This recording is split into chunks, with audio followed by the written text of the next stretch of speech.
എല്ലാവർക്കും താമസ ഡയറിയിലേക്ക് സ്വാഗതം. നമുക്ക് ഉണക്കക്കപ്പ കറി വയ്ക്കാം. തന്നെയാണ് കാണിക്കുന്നത്. 3-4 മണിക്കൂർ വെള്ളത്തിൽ കുതിരാൻ വെക്കണം. കുതിരാൻ വെച്ചിരുന്ന ഉണക്കക്കപ്പ കുതിർന്ന് കിട്ടിയിട്ടുണ്ട്.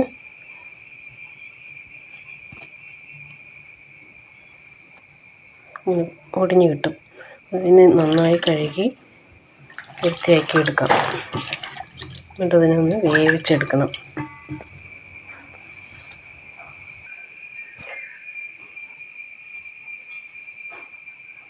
ഉണക്കക്കപ്പ നന്നായി കഴുകി ചെറുതായിട്ടൊന്ന് ഒടിച്ചെടുത്തിട്ടുണ്ട്. അതിൽ ഇനി നമുക്ക് കുറച്ച് വെള്ളം ഒഴിച്ച് വേകാനായിട്ട് വയ്ക്കാം.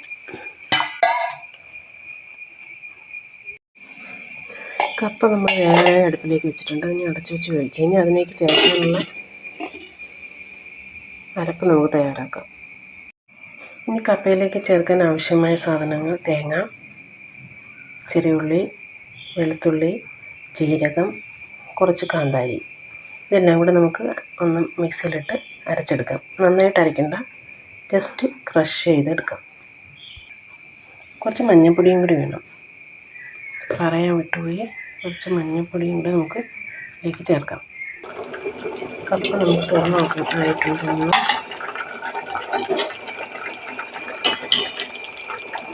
എന്ത് വരുന്നുണ്ട്. നമുക്ക് ഈ വെള്ളം ഊറ്റിക്കളയാം. അതിനുശേഷം വീണ്ടും വെള്ളം ഒഴിച്ച് നമുക്കൊന്നുകൂടെ വേവിച്ചെടുക്കാം. പറയാൻ മറന്നു, ചൂടുവെള്ളമാണ് ഒഴിക്കേണ്ടത്, പച്ചവെള്ളമല്ല കേട്ടോ.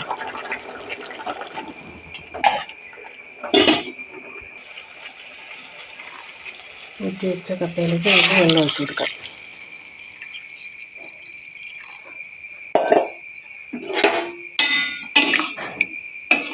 ഇതൊന്ന് തിളച്ച് വരുമ്പോഴത്തേക്കും വേവും. അപ്പോൾ നമുക്ക് അരപ്പ് ചേർത്ത് കൊടുക്കാം. അടച്ച് വെച്ച് വേവിക്കാം.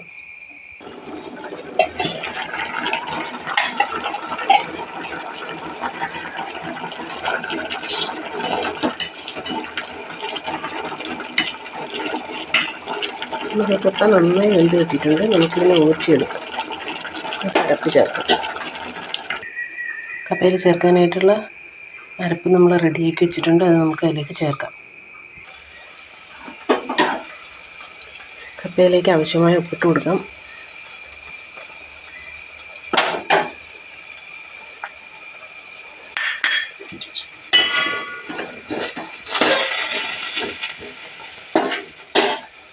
ശേഷം നമുക്ക് ഈ അരപ്പൊന്ന് ചേർത്ത് കൊടുക്കാം. ഒരല്പം വെള്ളം കൂടി ജസ്റ്റ് ചേർത്ത് കൊടുക്കാം. 1 സ്പൂൺ. അതിനുശേഷം ഒന്ന് അടച്ചു വയ്ക്കാം.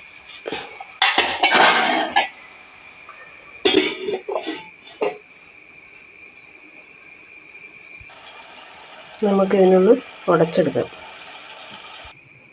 ഉണക്കക്കപ്പ നന്നായി ഉടച്ചെടുത്തിട്ടുണ്ട്. അപ്പം എല്ലാവരും ഇതുണ്ടാക്കി നോക്കണം. ഒത്തിരി ടേസ്റ്റി ആയിട്ടുള്ള ഒരു ആഹാരമാണിത് കേട്ടോ. ഇത് ചിക്കനോ ബീഫോ മീനിൻ്റെ കൂടെ അതിനോടെയും കഴിക്കാൻ പറ്റിയ ഒരു ഡിഷാണിത്. എല്ലാവരും ഉണ്ടാക്കി നോക്കണം.